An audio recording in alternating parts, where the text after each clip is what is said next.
Hello people, today I will be discussing a historical topic that many of you may not know. Did you know after World War II, some weapons were left behind in Korea by the Japanese?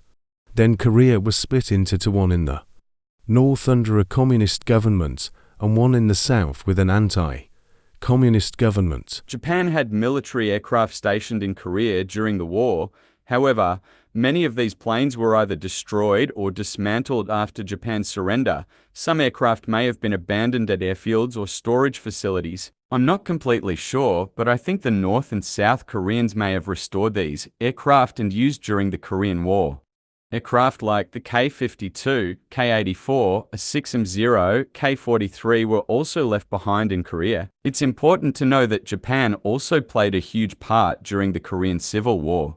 They supplied the armed Americans with their bases like Nagasaki, not to be confused with the atomic bombings of Hiroshima and Nagasaki. But not to be confused, the Korean War was about communism and capitalism.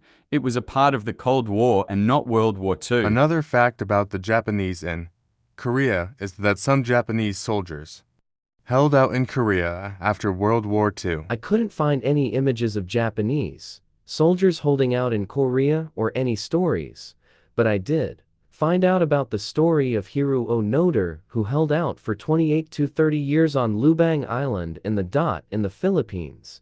Hiroo Onoda remained in the jungle on Lubang Island near Luzon in the Philippines until 1974 because he did not believe that the war had ended. He was finally persuaded to emerge after his aging former commanding officer was flown in to see him. Correspondents say he was greeted as a hero on his return to Japan. Guns like the Type 99 were left behind by the Japanese and used by the Koreans.